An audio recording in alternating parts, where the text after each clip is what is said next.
Bienvenue dans mon jardin. Nous sommes ici cette belle journée de mai, à côté de mes plants de vigne qui sont revenus à la vie. C'est la saison de la deuxième floraison du printemps.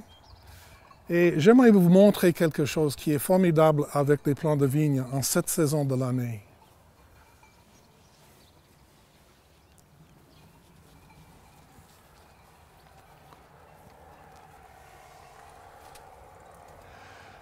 Nous sommes à 730 mètres ici et normalement la vigne ne pousse pas très bien au-dessus de 600.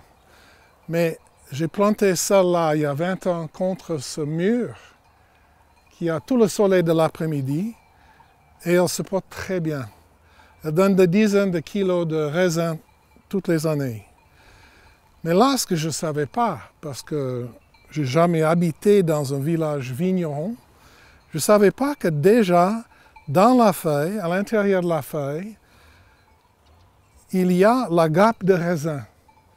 Et là, on peut voir chaque graine de raisin, la petite grappe plus petite que le bout de mon doigt.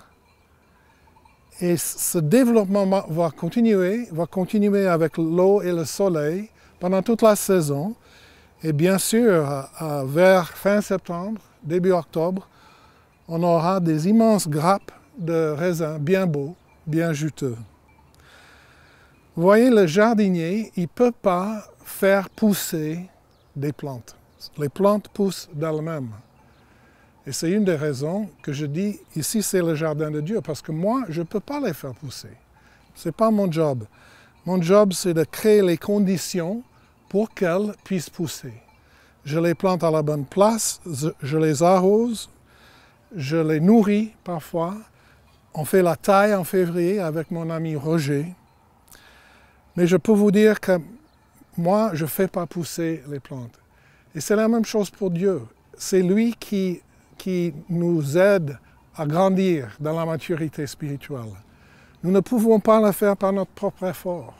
Nous devons simplement nous mettre dans les bonnes conditions, dans le bon climat. Par exemple, un climat d'amitié fraternelle, un climat de la bonne parole. On peut être enraciné, et ça c'est notre choix.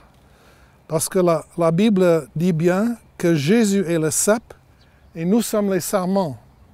Vous voyez comme ces sarments commencent à pousser pour donner des fruits. Et on peut être, et on doit être, bien enraciné en Jésus. Et puis il y aura cette productivité dans tous les domaines de notre vie.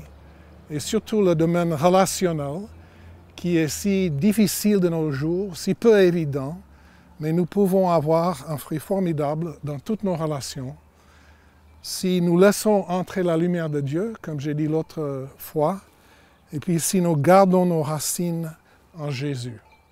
Parce que c'est lui le jardinier, c'est lui qui s'occupe de nous, c'est lui qui crée toutes les conditions pour notre vie, notre plénitude, notre épanouissement. Restons enracinés en Jésus par la lecture de la Bible, par notre vie d'intercession, de louange, l'amitié de nos frères et sœurs. Et puis nous allons grandir, pousser et donner du bon fruit comme ces sarments. Merci d'être venu dans mon jardin qui est en réalité le jardin de Dieu.